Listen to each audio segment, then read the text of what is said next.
Donc ensuite, on va continuer de construire notre réseau, ici toujours dans le mode conception, hein, d'accord? Donc on va imaginer qu'on a d'autres machines, en fait, donc d'autres PC, dans une autre salle, d'accord? Qui ne se trouve pas à côté de la salle 01, d'accord? Donc vous imaginez, salle 01, on va faire salle 02 qui a à plusieurs dizaines de mètres, et on voudrait que les machines de la salle 02 communiquent avec les machines de la salle 01. Donc ça, il n'y a aucun souci, on peut le faire, hein. Donc on va aller d'abord dans le mode de documentation, ici, il se trouve ici. On va cliquer glisser ici un bloc structurel, d'accord? Donc on va l'agrandir, voilà.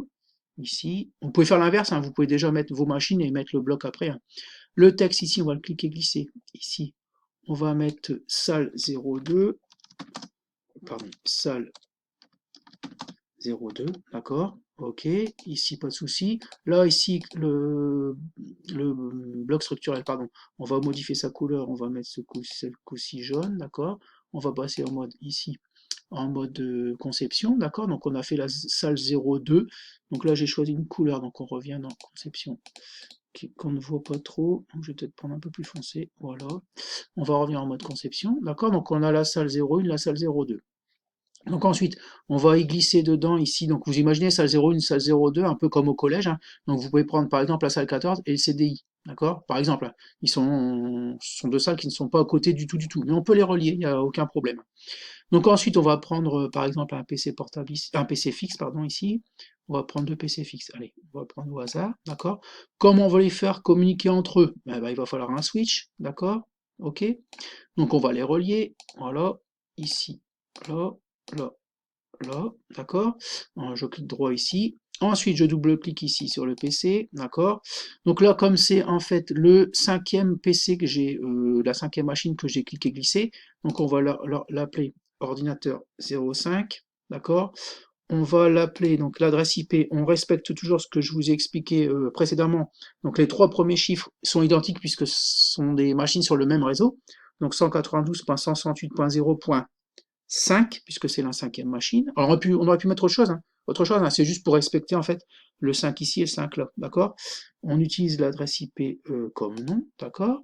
Donc on va vérifier ici, voilà, donc on a bien 192.168.0.5, donc 1, 2, 3, 4, 5. Alors on peut mettre n'importe quoi, donc de 1 à 254 pour le dernier chiffre, d'accord? Pourvu qu'on n'ait pas la même machine sur le même réseau, d'accord? Donc ici on continue, ici, double-clic, donc on va mettre ordinateur 06, voilà, donc ici on va mettre 192.168.0.6, d'accord?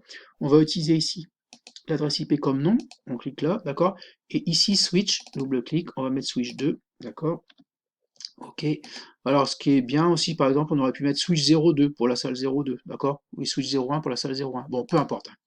Et alors, si on veut faire communiquer cette machine-là avec celle-ci, d'accord, il va falloir mettre un câble ici. Alors, comme on ne peut pas le mettre sur le PC, puisque voilà, ici, il n'y a plus de port disponible puisque j'ai qu'une carte réseau, on le met d'un commutateur ou d'un switch à un autre, d'accord, on clique droit.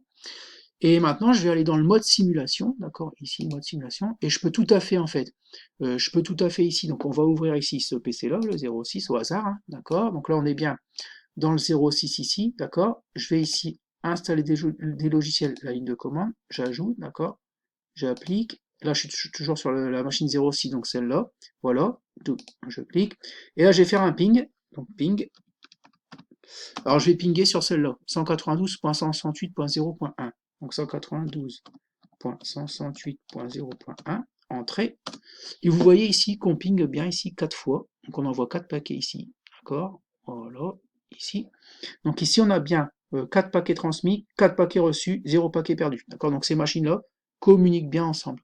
D'accord? Alors vous imaginez que par exemple, alors on va fermer ça. Ici, je vais volontairement supprimer. Alors, pardon, il faut que je passe en mode conception, pardon. Je supprime volontairement, clic droit, le câble, d'accord? Je vais en simulation. Si jamais j'essaie de pinguer de la 06, donc ici, ping, donc je suis bien sur la 06. Je vais essayer de pinguer sur la... Donc si je ping sur la 0,5, donc là ça va pas poser de problème, 192.168.0.5, puisque j'ai pingé. Voilà, voilà. Ici on est bien relié physiquement, d'accord, par des câbles, d'accord.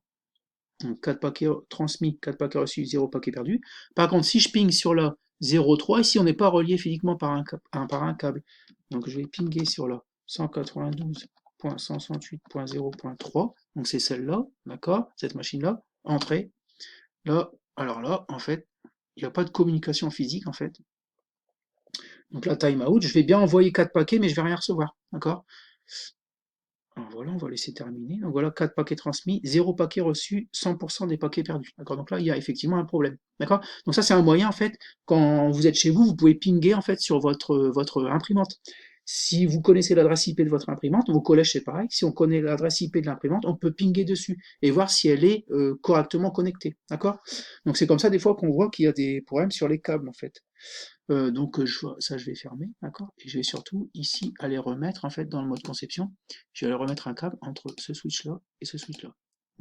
Donc voilà pour l'architecture du réseau quand on a par exemple plusieurs PC dans des salles ou des endroits géographiques éloignés en fait. D'accord? On met plusieurs switches et on les relie ensemble. On peut très bien relier deux switches ensemble, ça ne pose pas de souci du tout, hein.